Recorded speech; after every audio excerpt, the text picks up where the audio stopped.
Olha, queridos, eu quero compartilhar com você algo tão precioso da palavra de Deus, tão precioso.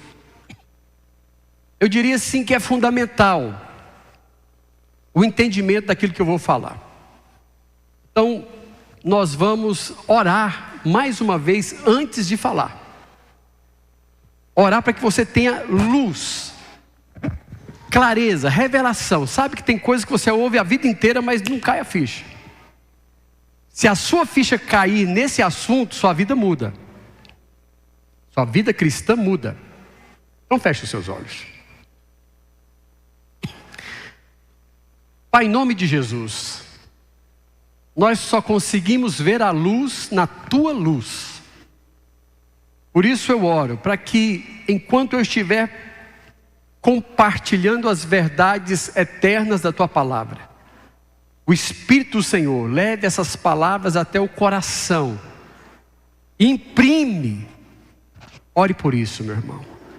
Imprime, Senhor, as verdades vivas e poderosas da Tua palavra no coração desta igreja, para que nós possamos experimentar tudo que o Senhor tem para nós. Quem pode dizer amém por isso? Eu quero falar, vocês me ouvem bem? Esse microfone está bom, irmãos? Tá bem, né? Eu quero falar hoje sobre o que nós podemos fazer para ser uma igreja poderosa. E aí hoje de manhã eu acordei já meditando nisso, né? O homem do Velho Testamento praticamente é o único homem que Deus dá testemunho sobre isso, Davi. Deus falou que Davi era um homem segundo o coração dele. Olha que privilégio. E Davi não era um homem segundo o coração de Deus, porque era um cara perfeito, né? Davi pisou na bola demais, fez muita coisa errada. Mas o cara era um homem segundo o coração de Deus. E alguém pode dizer, pastor, ele era assim porque ele era um adorador, porque ele era um cara que fazia os salmos e que tocava. Não, isso não tem base bíblica. Sabe qual foi o dia que Davi, nem sei se nós podemos falar dessa forma, mas é assim que a Bíblia apresenta. Teve um dia que Davi surpreendeu a Deus. Você sabe que isso é impossível, né? Porque Deus sabe tudo. O que você pensa, o que você vai fazer. Mas Deus fez questão de dizer, Davi me surpreendeu. É como se Davi fizesse algo que Deus não estivesse esperando. Nesse dia Deus falou, rapaz, esse é o cara. Alguém se lembra do que Davi fez, falou, intentou? É bom você saber, sabe por quê? Porque gente que pensa igual Davi, como diz o meu amigo Roberto Carlos, é o cara.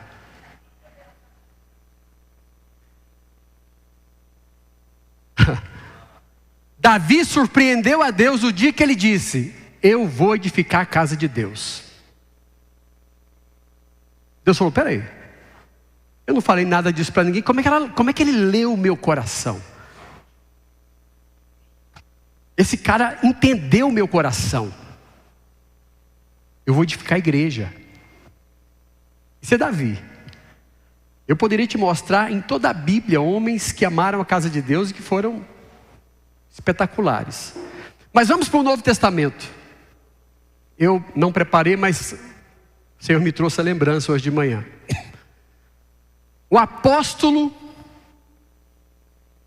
que mais influenciou a igreja, a edificação da igreja, a Bíblia que nós lemos, a maior parte das epístolas foi escrita por ele. Talvez, segundo ele próprio, foi o apóstolo que mais frutificou, o apóstolo Paulo. O apóstolo Paulo, assim que ele se converteu, irmãos, na sua conversão, como Deus queria usá-lo de forma tremenda. Sabe qual foi a primeira revelação que o apóstolo Paulo teve? Alguém sabe? O que Paulo viu indo para Damasco? Alguém sabe? Alguém que lê a Bíblia aí? Uma luz. Essa luz era quem? Quem era, irmãos? Jesus. Era Jesus. Estão entendendo? Todos aqui já viram a luz, amém? Só que você ainda não entendeu o que significa essa luz e esse Jesus. Quando Paulo viu a luz, Paulo falou: quem é o Senhor? E Jesus respondeu para ele: eu sou Jesus, a quem você persegue. Então fique claro para você uma coisa, Saulo de Tarso: eu e a minha igreja somos um.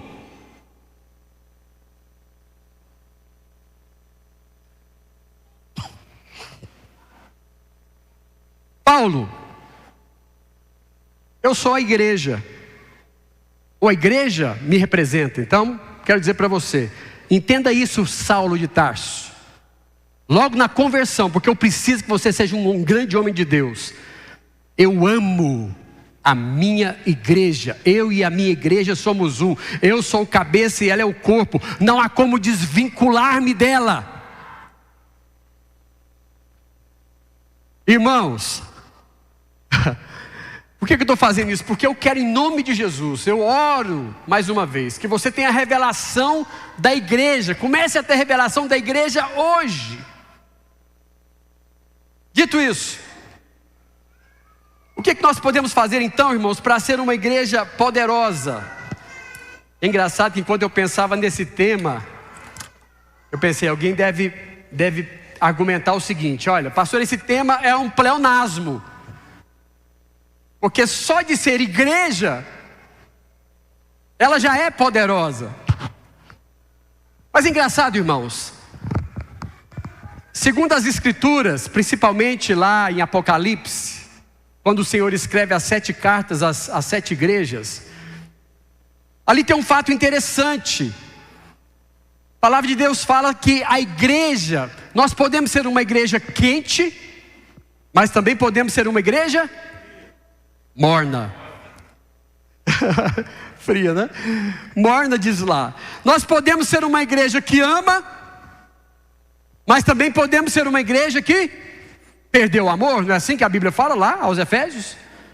Nós podemos ser uma igreja que tem uma sã doutrina, mas podemos também ser uma igreja que ensina a doutrina de Balaão, como diz a palavra de Deus, uma doutrina errada.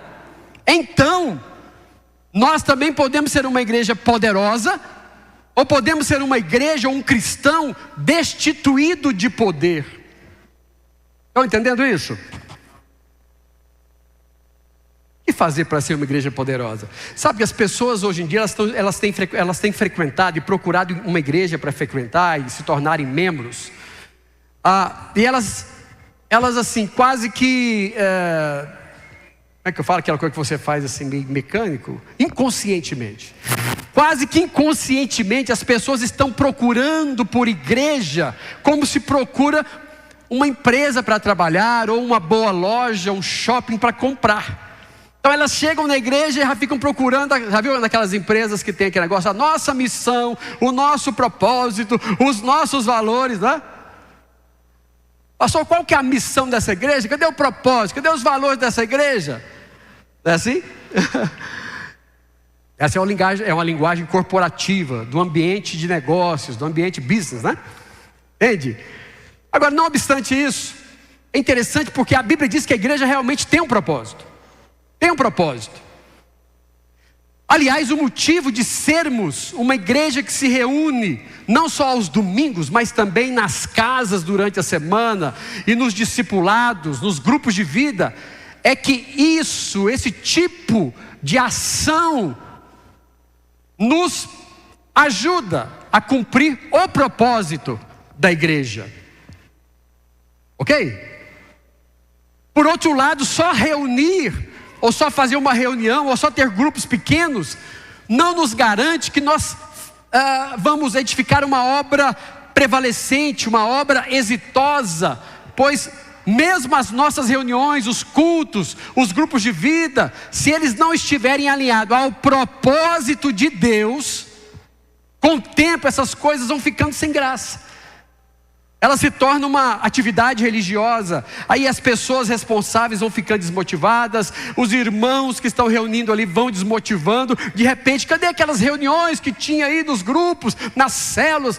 O povo desistiu. Mas sabe, irmãos, se nós estivermos edificando segundo a vontade de Deus, e aí olha aqui para mim, segundo o propósito eterno, diga assim, propósito eterno. Se nós estivermos edificando segundo o propósito eterno de Deus, tudo que nós fizermos vai prevalecer, vai crescer, vai frutificar, vai multiplicar e o negócio vai lá para a eternidade. Então o que nos garante, o que nos dá a garantia de que estamos realizando uma obra eterna, uma obra que tem peso, valor eterno, é edificar segundo a vontade, segundo o propósito eterno de Deus.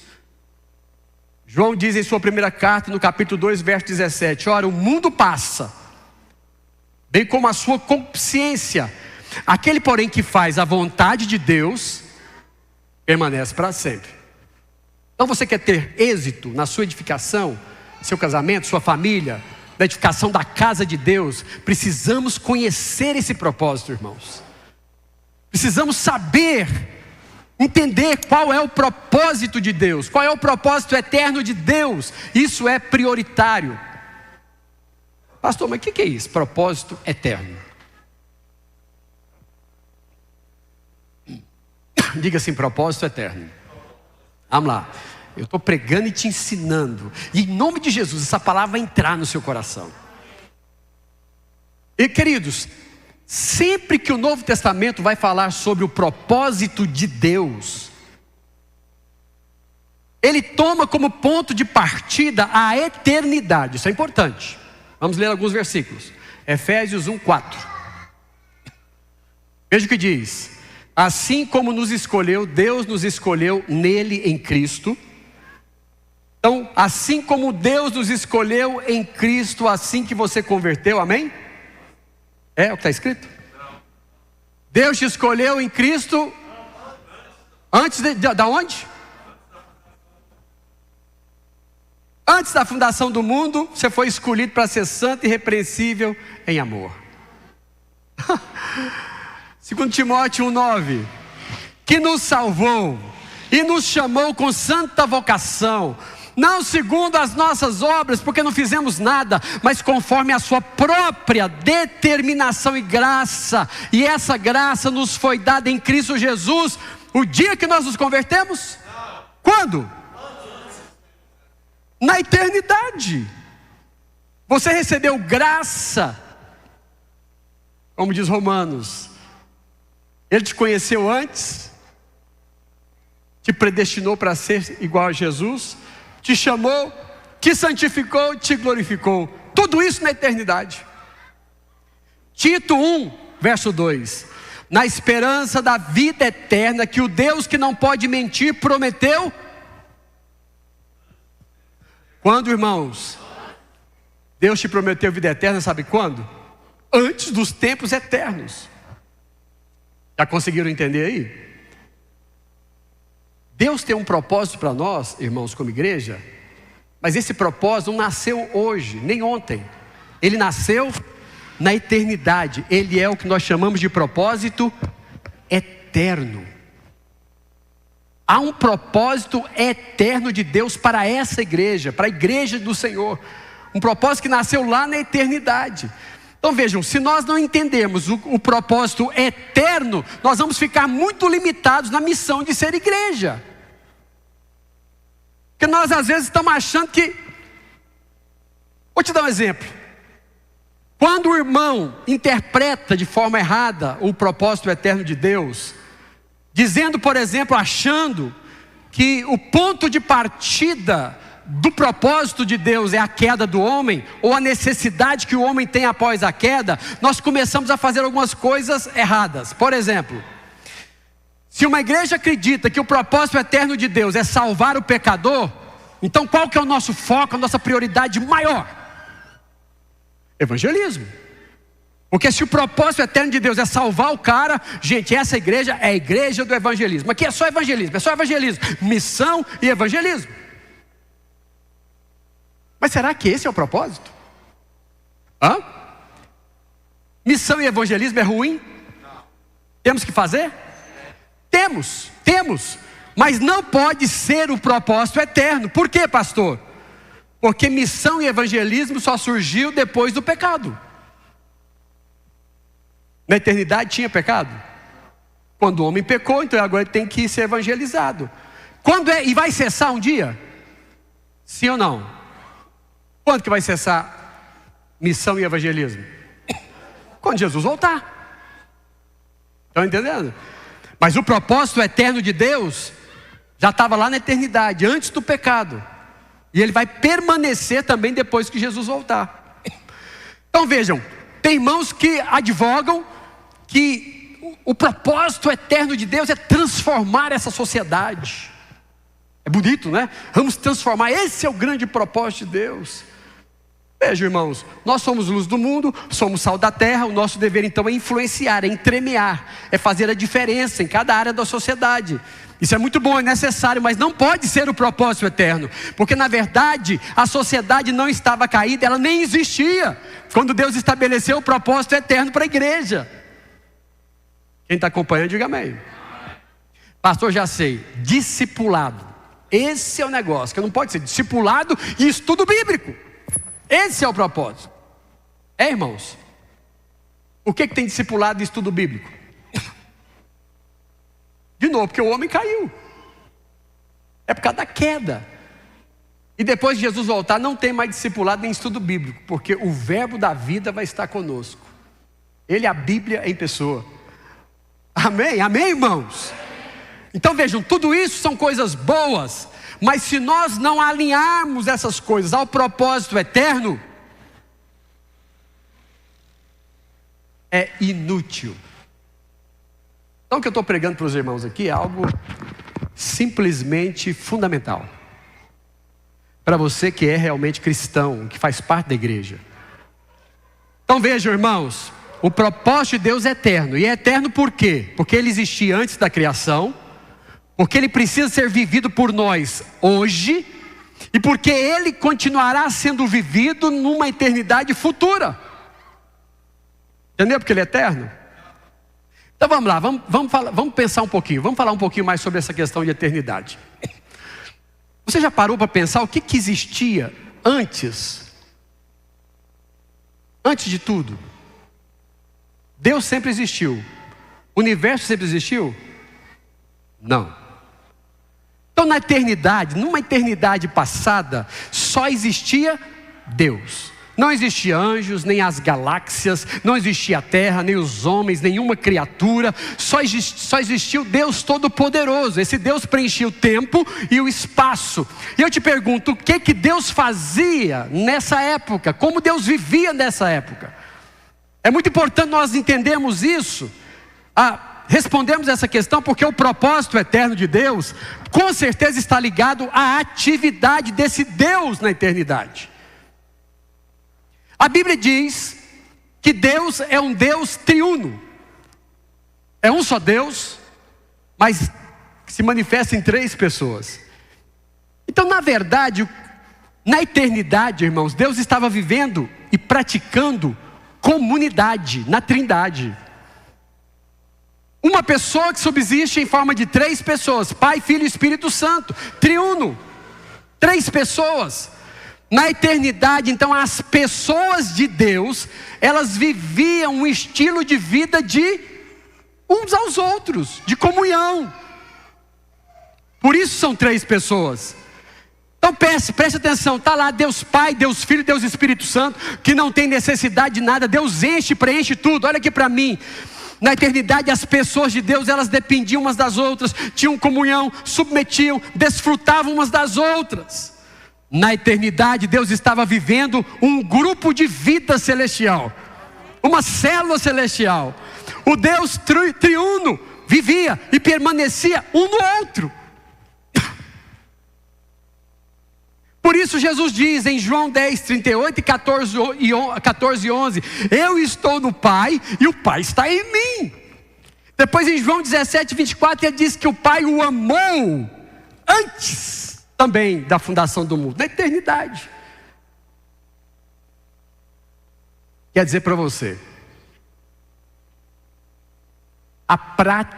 essa prática de comunhão do corpo, serviço mútuo, comunidade, laços de amor, laços familiares, edificação de uns aos outros, já existia na eternidade, na Trindade.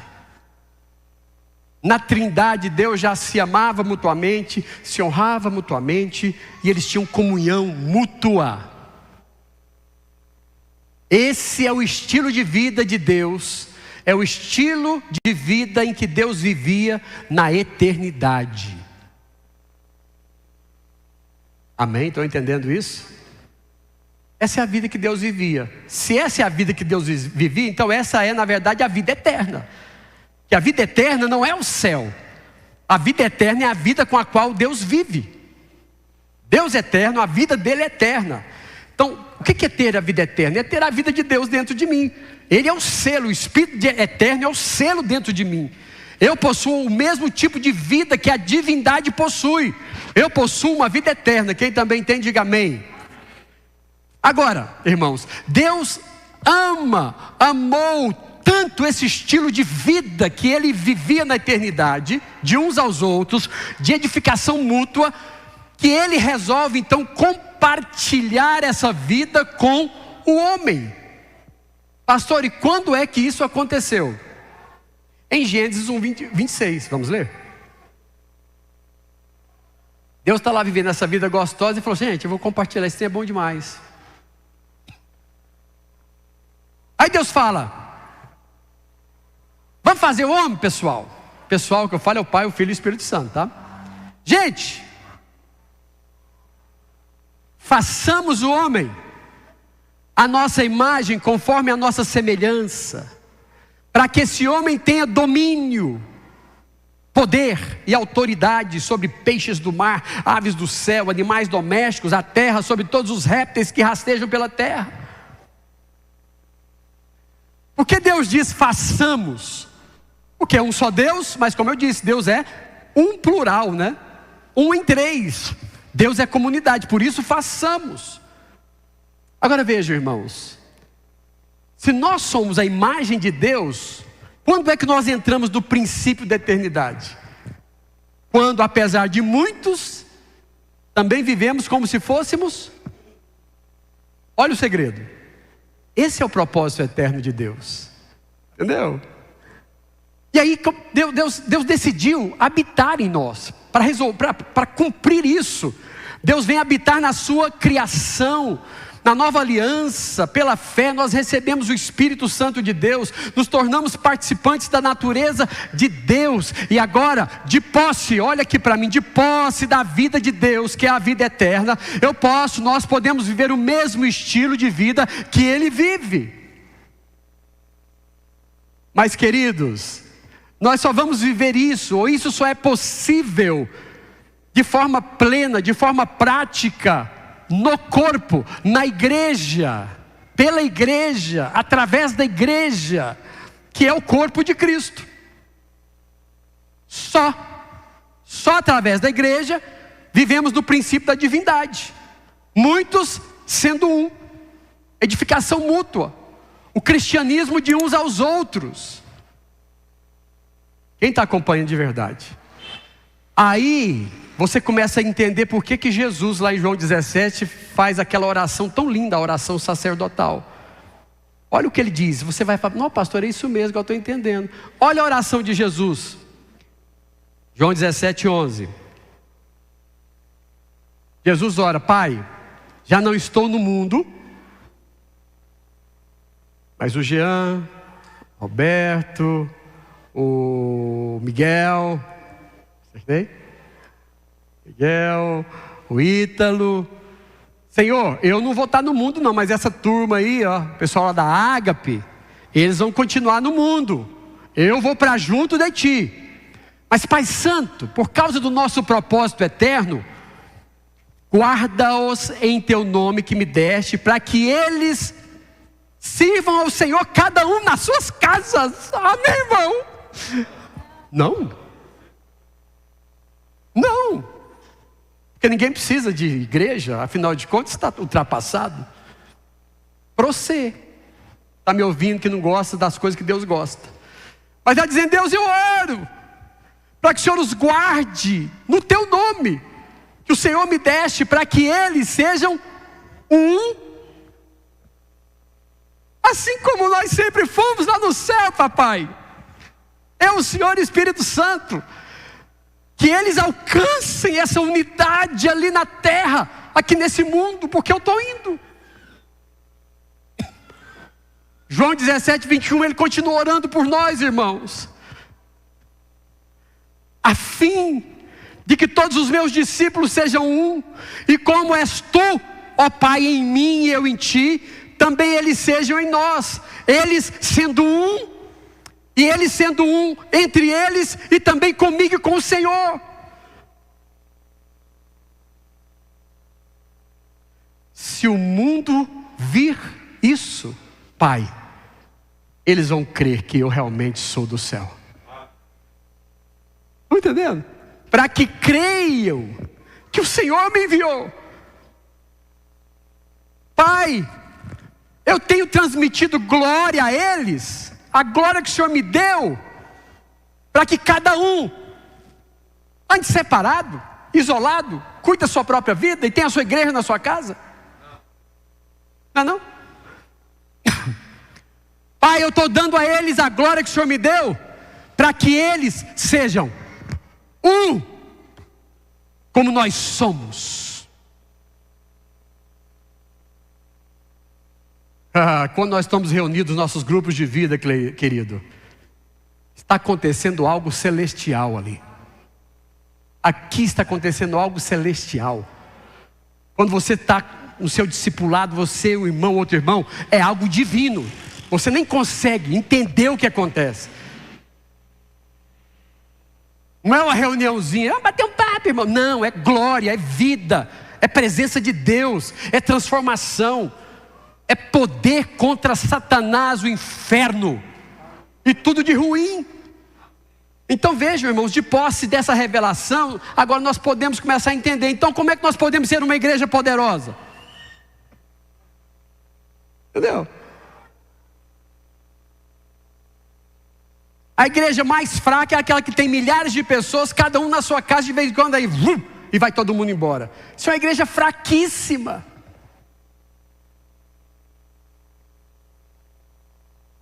Qual que é o senso comum de uma igreja poderosa hoje? Recursos financeiros, influência, política, pessoas importantes estão frequentando, bons pregadores liberais, progressistas, os músicos são profissionais, jogos de luz, programa de televisão e de rádio nível nacional.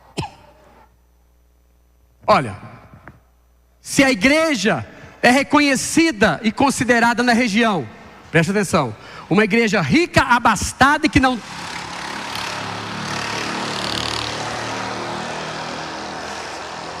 Senhor te abençoe, te prospere, você comprar uma moto menos barulhenta. Crente quando está com raiva é assim que a gente faz, irmão. Entendeu?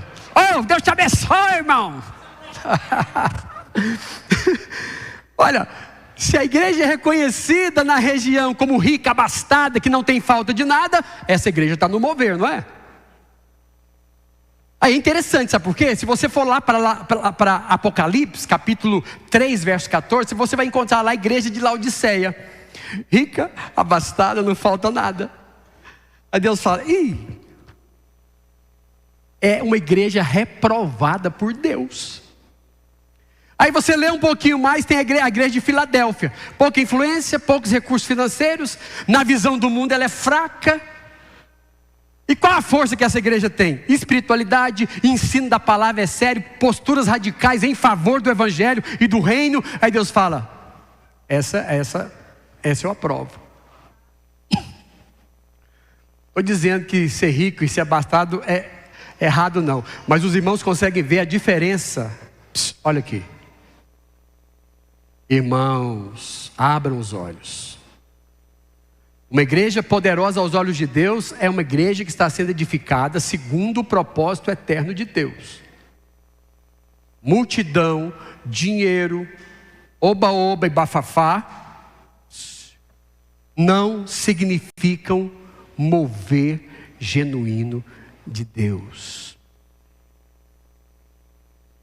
Uma igreja poderosa, então, segundo o que nós estamos vendo aqui claro na palavra, é aquela igreja que procura viver e se relacionar no padrão da divindade, onde as pessoas dessa igreja estão e vivem de forma que eles conseguem se edificar mutuamente, se reunir periodicamente.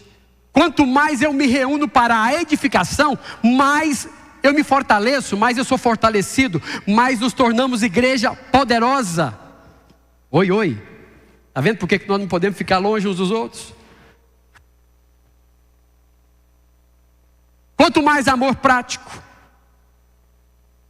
quanto mais unidade, compromisso, reunião.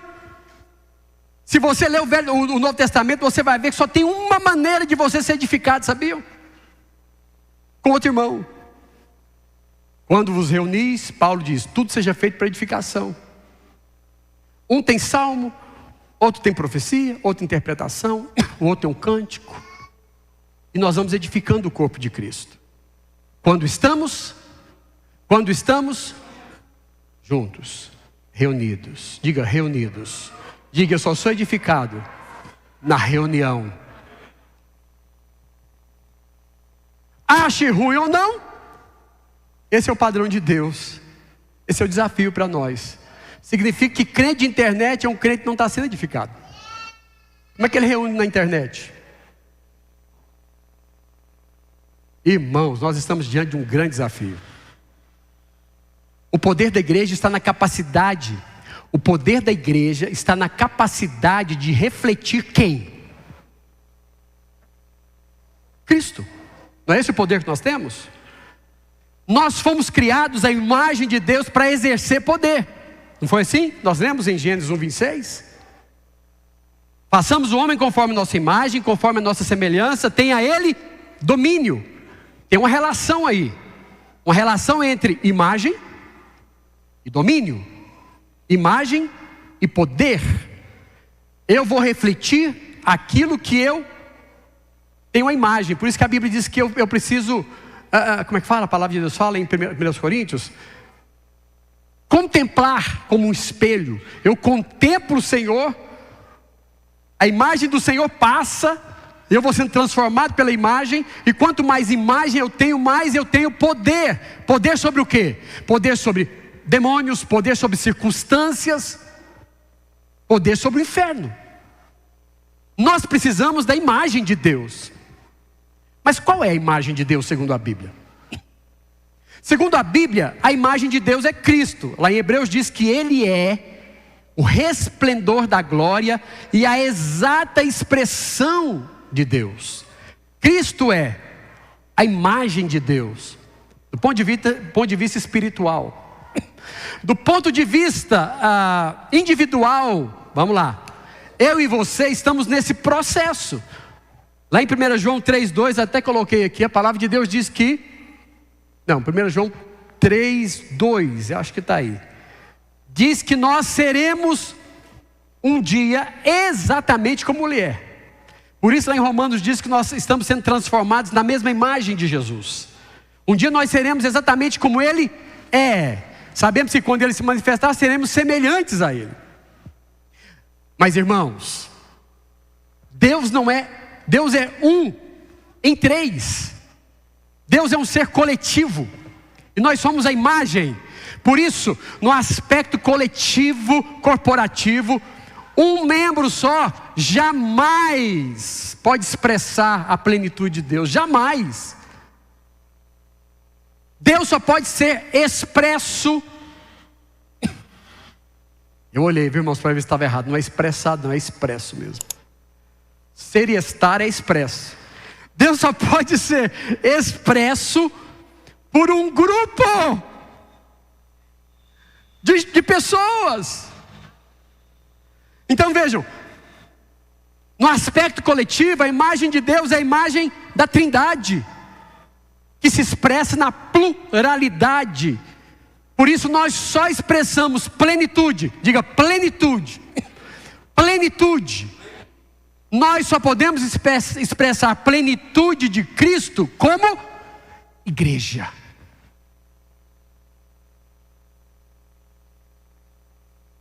Efésios 1, 22 e 23. Diz assim a palavra de Deus: e pôs todas as coisas, isso é Deus falando de Jesus. Deus pôs todas as coisas debaixo dos pés de Jesus. Mas Jesus não combina com ser pé.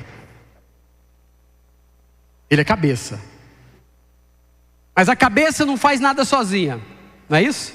Sim ou não? Então vamos lá. E pôs todas as coisas debaixo dos pés. E para ser o cabeça ele precisava de um corpo. Para ser o cabeça sobre todas as coisas, o deu a nós. Você está vendo o poder que nós temos, irmãos? E aí Paulo diz, o Espírito Santo está dizendo, ele está colocando todas as coisas debaixo dos pés de Jesus, mas Jesus é o cabeça, então ele dá um corpo para Jesus, para que esse corpo esteja fisicamente comandando, dominando, exercendo domínio e poder sobre todas as coisas. Ele então dá à igreja o cabeça que é Cristo, e ele diz, e essa igreja é o seu corpo, e o seu corpo que é a igreja, é a plenitude daquele que enche tudo e todas as coisas. Pastor, eu quero experimentar mais de Jesus, eu quero Jesus na plenitude, eu quero Jesus na plenitude, o que eu faço? Aqui. Vive igreja. Você não vai encontrar, não, mas eu estou orando, estou babando lá em casa sozinho, pastor do céu, 50 dias jejuando sem parar, vou ter plenitude? Não.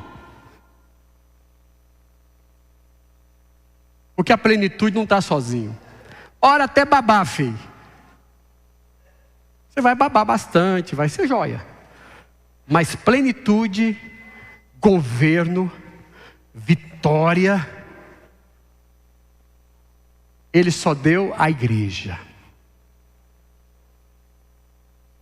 Quando somos muitos, na vida da igreja local, mas conseguimos, irmãos, decidimos e partimos para a ação, para viver a edificação mútua. Não sei se você está entendendo o que eu estou falando. É vida mesmo, de igreja. Juntos, unidade, amor prático. Reunião, estamos juntos. Estamos juntos. Pastor, eu gosto de comer churrasco. Tá bom, churrasco é como qualquer lugar, mas igreja é só com igreja, só com irmãos.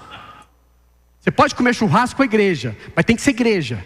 Tem que estar edificando, tem que ter edificação. Queridos, há mais de 30 versículos só no Novo Testamento que diz uns aos outros, exortando-vos uns aos outros, amai-vos uns aos outros, servi uns aos outros, perdoai uns aos outros, carregai as cargas uns dos outros. Porque cristianismo é isso. Aí o que o diabo quer fazer? É claro, o diabo é vermelho, né, irmão? Porque o céu, né, o fogo é vermelho, né? Então vejam, queridos, o diabo quer fazer o que então conosco?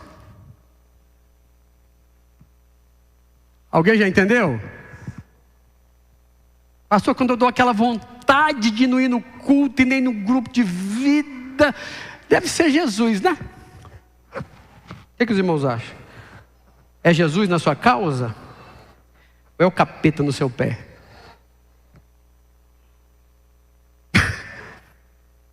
Não precisa ser muito inteligente para isso, né? Para descobrir isso. Que Deus não está nesse negócio. Porque se eu não reúno, não há igreja. Não há, olha aqui, irmãos. Sem a reunião e sem a vida de uns aos outros, não há edificação da igreja. Qual que é o problema disso? O problema é o seguinte: o inferno está livre. Sabe por quê? Quando é que o inferno é resistido? Mateus 16, capítulo 16, verso 18, a última parte do versículo. Jesus diz: eu edificarei a minha igreja e as portas do inferno não prevalecerão contra ela. Ela quem? Você lá no seu quarto orando e babando e jejuando até morrer? Adianta, irmãos? Ah, pastor, eu sou igreja. Tem essa conversa fiada. Eu sou igreja aqui em casa. Onde está escrito isso? Que Bíblia que é essa sua? Aonde? É impossível. Aí vai lá para o Novo Testamento, vai lá para o começo da igreja. A Bíblia diz: todos os que creram estavam juntos, reuniam todos os dias, oravam, liam a palavra, estudavam a Bíblia todos os dias, cuidavam uns dos outros, amavam uns aos outros, todos os dias reunidos no templo, nas casas, nos grupos.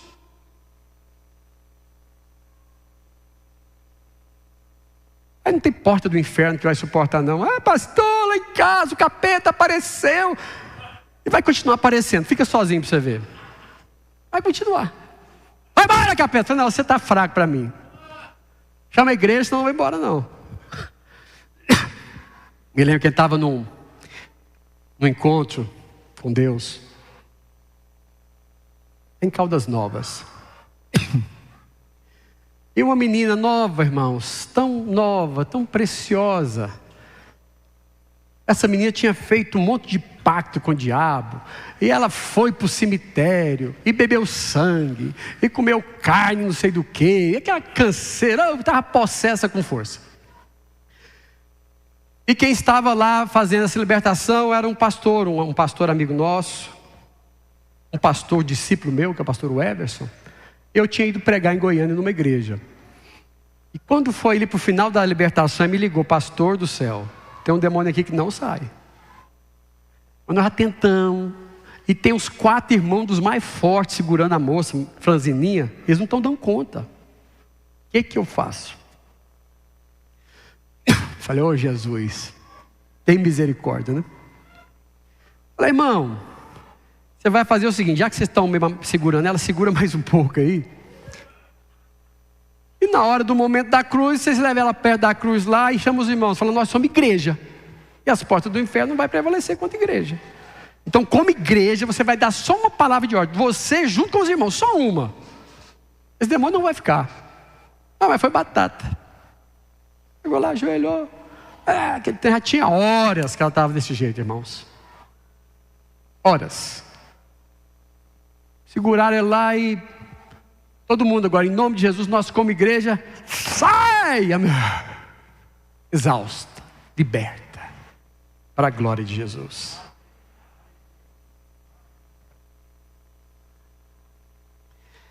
As circunstâncias aqui na terra só mudam se nós estivermos concordando com a igreja, irmãos, como igreja. Olha aqui diz Mateus 18, 17 e 18.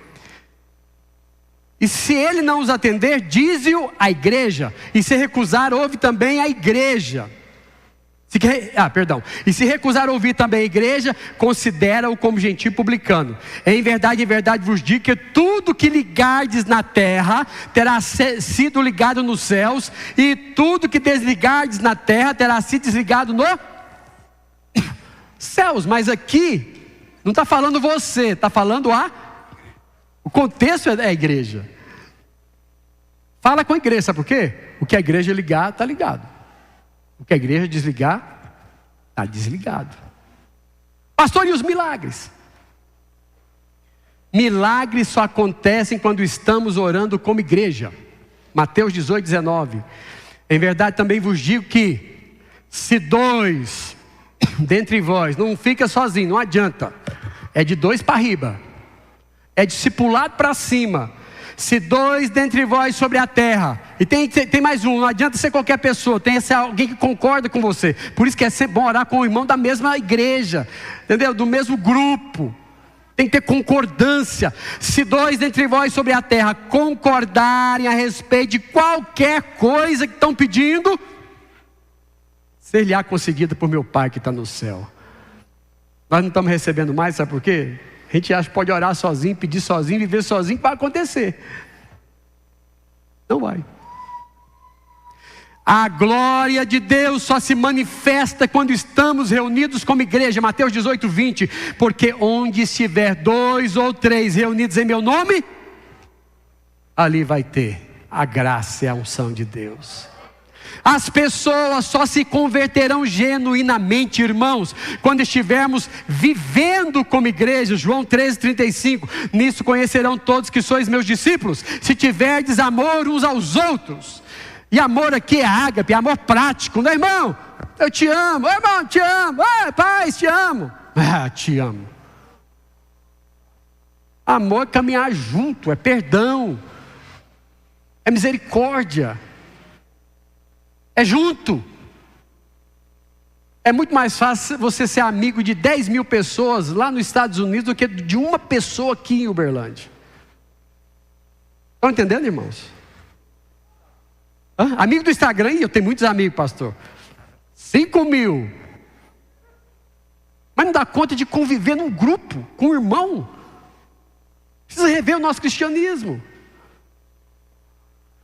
Queridos, então se nós decidimos viver esse estilo de vida, que é o estilo de vida divino, do céu, de uns aos outros, nós vamos expressar a imagem de Deus e seremos uma igreja imbatível. Imbatível. Se os nossos grupos de vida viverem esse estilo de vida de comunidade, edificação mútua, cuidado, compromisso, amor, apacentamento, família, vida focada uns nos outros, nossos grupos serão poderosos, impactantes, invencíveis. Esse é o chamado de Deus para nós. Esse é o chamado de Deus para nós. Há muitos irmãos que me ouvem aqui, não aqui da Ágape, todos nós praticamente estamos reunindo, mas você que está me ouvindo, meu querido, que insiste em não congregar, não prioriza igrejar, não participa, e eu falo isso com muito carinho, com muito amor. Meu irmão, você não vai viver o melhor de Deus. Não vai. Não vai. Não estou dizendo que Deus não está com você, mas não tem como você viver a plenitude. Não tem como você experimentar o sobrenatural. Mas se decidirmos fluir no mover de Deus e no propósito eterno de Deus, prepare-se. Os milagres vão acontecer. Eu quero convidar os irmãos para ficar de pé.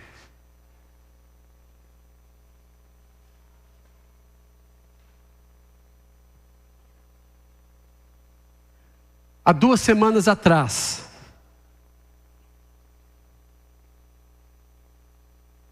eu estava reunido com os irmãos, num grupo de vida, e o Espírito Santo falou comigo, irmãos, algo que eu já sei. Mas sabe, eu fui chamado a atenção. Um grupo de vida que tem muitas pessoas, mas o apacentador lá, o irmão falou: pastor, o pessoal não está vindo, aquela coisa, vem um pouquinho, depois não vem. Eu falei: fazer o quê? Eu não sou dono de ninguém, né? Estou lá tranquilo, em paz, alegre. E o Espírito Santo falou comigo, irmãos, claramente: reagrupa a minha igreja, fala, exorta.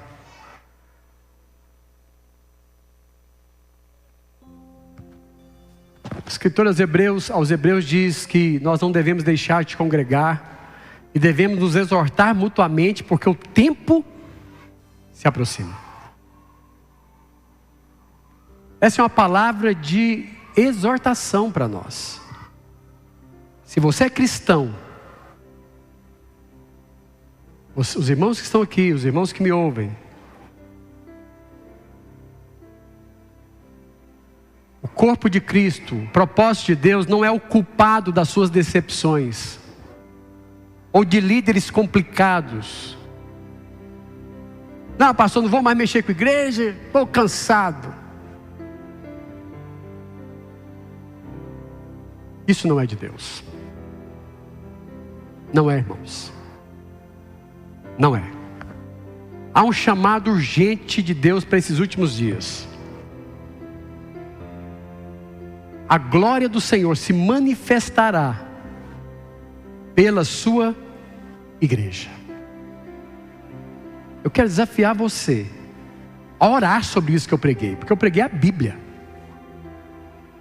Se você tem o mesmo espírito que eu tenho, e eu creio que você tem, você vai orar e dizer: Deus, desperta o meu coração, me tira dessa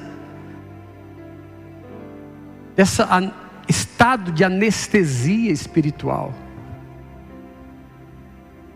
Interessante que Hebreus diz também que muitas pessoas se acostumaram a não congregar, né? Não deixemos de congregar como é o costume. O cristão acostuma a viver sozinho, uma vida medíocre. Cristãos sozinhos são cristãos medíocres. Medíocres no casamento, medíocres nos relacionamentos. Seus filhos, o que será dos seus filhos? Eu te pergunto.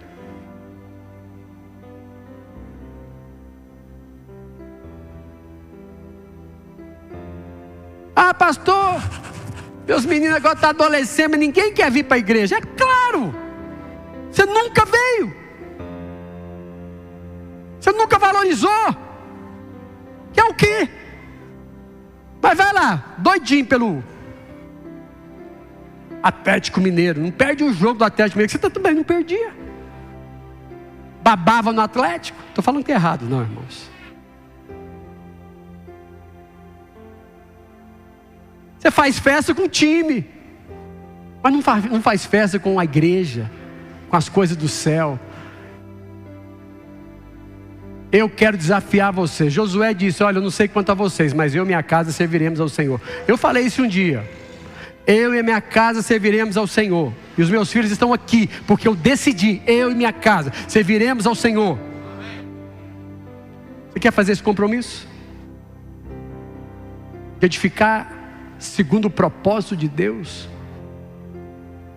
Não, pastor, tem que vir todo domingo, posso faltar uma lei? Não. Não. É uma questão só de prioridade. Só de...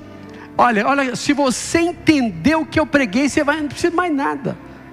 Ah, meu Deus, ao invés de eu ficar aqui em casa, fazendo nada, num domingo, primeiro dia da semana, no meu grupo de vida, um dia na semana, eu vou lá edificar a casa, eu vou lá ser edificado.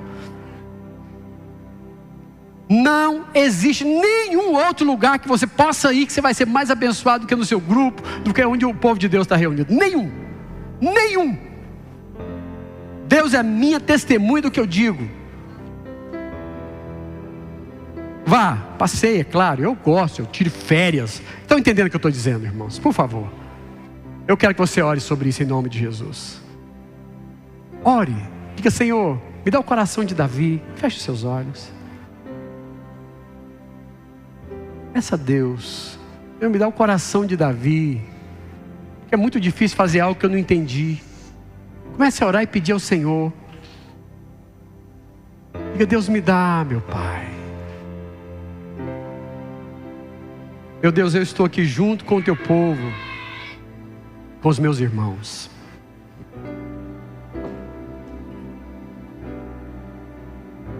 Nós queremos entrar no princípio da divindade. Nós queremos ter alegria na edificação. Nós queremos, quem sabe como Davi surpreendeu o Senhor com as nossas atitudes. Homens e mulheres que edificam a casa.